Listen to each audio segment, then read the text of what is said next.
ఇక తెలంగాణ మీద కాంగ్రెస్ హైకమాండ్ అయితే గట్టిగా ఫోకస్ పెట్టినట్టుగా అనిపిస్తుంది. ఎందుకంటే కాంగ్రెస్ అధికారంలో ఉన్నటువంటి సొంతంగా అధికారంలో ఉన్నటువంటి 3 రాష్ట్రాల్లో తెలంగాణ ఒకటి.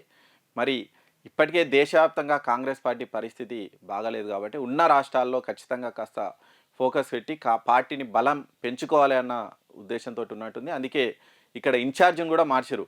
దీప్ దాస్ మున్షి మీద చాలా ఆరోపణలు వచ్చినాయి. చాలామంది నేతలు కూడా ఆమె మీద కంప్లెయింట్ చేశారట. దీంతోటి అనూహ్యంగా ఆమెనైతే తప్పించిర్రు.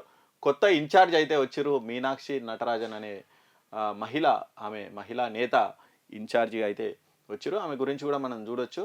ఈమె 1 ఇయర్ పాటు ఇక్కడ ఉంటారట. ఈ ఆహ్, ఇన్ఛార్జిగా, తెలంగాణ ఇన్ఛార్జిగా అయితే ఉంటారు. ఈ మల్లికార్జున ఖర్గే నిన్న నైట్ అయితే కొత్త ఇన్ఛార్జ్‌ని నియమిస్తూ ఇక్కడ డిసిషన్ అయితే తీసుకున్నారు. మరి ఇక్కడ చూడొచ్చు, మీనాక్షి నటరాజన్ మధ్యప్రదేశ్‌కు చెందినటువంటి నేత. ఆమె ఎన్ఎస్‌యుఐ నుంచి రాజకీయ జీవితం ప్రారంభించారట. 1999 నుంచి 22 వరకు ఎన్ఎస్‌యుఐలో పనిచేసిర్రు. ఆ తర్వాత ఎంపీగా కూడా పనిచేసిర్రు ఒక 5 ఇయర్స్. ఆ తర్వాత వరుసగా ఓడిపోయారు. సరిగా మధ్యప్రదేశ్‌లో నిజానికి కాంగ్రెస్ పార్టీ పరిస్థితి బాగా లేదు. అధికారంలోకి వచ్చి కూడా అధికారం కోల్పోయింది. ఇక మొన్న చాలా చిత్తుగా కూడా ఓడిపోయింది మధ్యప్రదేశ్‌లో.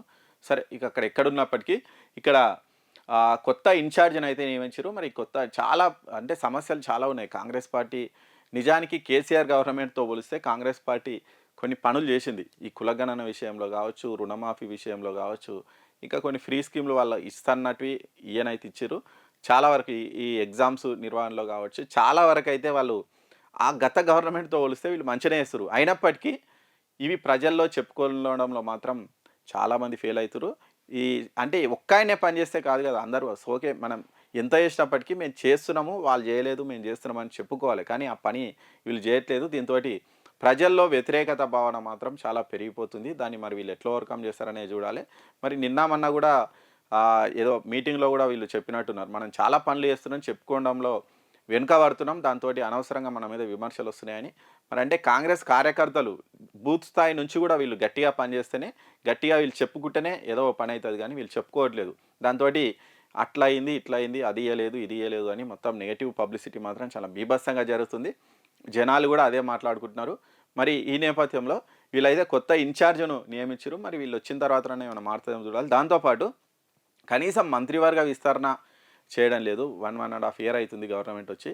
దాంతో పాటు కనీసం లోకల్ బాడీ ఎన్నికలు పెట్టనీకి అయితలేదు అని ఇవన్నీ కూడా ప్రభుత్వం మీద నెగటివిటీని అయితే చాలా వరకు పెంచుతున్నాయి. ఇలాంటి నేపథ్యంలో మళ్ళా సీఎం రేవంత్ రెడ్డి అయితే ఒకసారి ఢిల్లీ వెళ్ళిండట. ఆల్రెడీ మొన్ననే ఢిల్లీ వెళ్ళొచ్చిండు.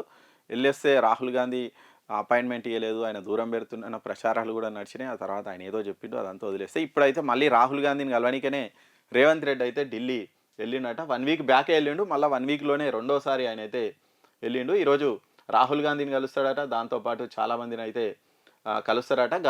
ఇంతకుముందు పీసీసీ చీఫు, డిప్యూటీ సీఎం, మంత్రులు చాలామంది వెళ్ళిర్రు. కానీ ఈసారి ఎవరిని పిలవలేదంట. ఓన్లీ సీఎం రేవంత్ రెడ్డిని మాత్రమే అక్కడికి పిలిచిరట. మరి ఏం మాట్లాడతారు ఏందనేది చూడాలి. మరి మంత్రివర్గ విస్తరణ మీద ఈసారి ఎంతో డిసిషన్ తీసుకోవచ్చు అని చెప్తున్నారు. ఎందుకంటే రాష్ట్రంలో కీలక శాఖలకు మంత్రులు లేరు. హోంమంత్రి సీఎం దగ్గరనే ఉంది. విద్యాశాఖ సీఎం దగ్గరనే ఉంది. ఇట్లా చాలా శాఖలు సీఎం దగ్గరనే ఉండడంతోటి కొన్ని విధానపరమైనటువంటి డిసిషన్లు ఈజీగా తీసుకోలేకపోతున్నారు. కాబట్టి ఇవన్నీ కూడా మంత్రి వర్గంలో నెక్స్ట్ విస్తరణ చేసి ఎవరికొకరికి మంచి వాళ్ళకి ఇస్తే చాలా బాగుంటుందని అనుకుంటున్నారు. కానీ వీళ్ళు ఏమైందంటే మంత్రివర్గంలో బెర్త ఆశించే వాళ్ళు ఎక్కువైపోయారు. ఆడ ఉన్నటువంటివేమో 6 పోర్ట్‌ఫోలియోలో ఉన్నాయి. మరి ఎవరికి ఇయ్యాలి ఏంది అని కూడా రకరకాల ఊహాగానాలు, దాంతోపాటు రకరకాల సమీకరణాల నేపథ్యంలో ఈ మంత్రివర్గ విస్తరణ అయితే జరుగుతలేదు. దాంతోపాటు బీఆర్ఎస్ నుంచి వచ్చినటువంటి ఒక 10 మంది, ఇంకో 16 మందిని కూడా తీసుకొస్తారు. తీసుకొచ్చి అందులో ఒక నలుగురికి మంత్రి పదవులు కూడా ఇవ్వాలి అని కూడా చర్చలు నడుస్తున్నాయని కూడా వార్తలు వస్తున్నాయి. మరి ఇలాంటి సందర్భంలో ఎందుకంటే ఎల్పీని విలీనం చేసుకుంటే ఇప్పుడు కోర్టు కేసులు అవన్నీ ఏముండవు కాబట్టి ఒకేసారి ఎల్పీని విలీనం చేసుకొని ఇక ప్రశాంతంగా ఉండి వాళ్ళకు 4 మంత్రి పదవులు ఇస్తే అంతా సెట్ అవుతుందన్న ఉద్దేశంతో కూడా కాంగ్రెస్ హైకమాండ్ ఉంది అని కూడా భావిస్తున్నారు. కానీ మరి ఇప్పటికిప్పుడు 16 మంది ఎమ్మెల్యేలు జంపు కొట్టేటట్టు ఉన్నారా అనేది మాత్రం డౌటే. ఎందుకంటే గతంలో స్టార్టింగ్లో అయితే వచ్చేటోళ్ళేమో, కానీ ఇప్పుడు ఈ 1.5 ఇయర్ తర్వాత మాత్రం ఇక కాంగ్రెస్ పార్టీ మళ్ళీ నెక్స్ట్ ఇయర్ వస్తుందా రాదా అన్న డౌట్లు అయితే ఆల్రెడీ స్టార్ట్ అయినాయి. కాబట్టి ఇలాంటి నేపథ్యంలో వాళ్ళు వస్తారా రారా అనేది ఇక్కడ కూడా డౌట్ అయితే ఉంది. మరి వీళ్ళు ఏం చేస్తారో వ్యూహాలు చూడాలి. ఎందుకో వీళ్ళు చాలా ఫాస్ట్‌గా అయితే డిసిషన్‌లు తీసుకోలేకపోతుర్రు. అవే పెద్ద మైనస్ అయితున్నాయి. నిజంగా ఈ కనీసం సర్పంచ్ ఎలక్షన్‌లు గూడా పెట్టలేని పరిస్థితిలో గవర్నమెంట్ ఉందంటే, సరే సర్పంచ్ ఎలక్షన్‌లు పక్కన పెడితే కనీసం ఎంపీటీసీ, జెడ్పీటీసీ ఎలక్షన్‌లు ఏదో ఒకటి నడుస్తూ ఉంటే ఓకే. ప్రభుత్వం వీళ్ళు అంటే జనాలలో ఏం ప్రచారం అయితుందంటే వీళ్ళు ఓడిపోతారు అన్న భయంతోటే ఎలక్షన్‌లకు దూరంగా ఉంటున్నారు అని చాలామంది అనుకుంటున్నారు.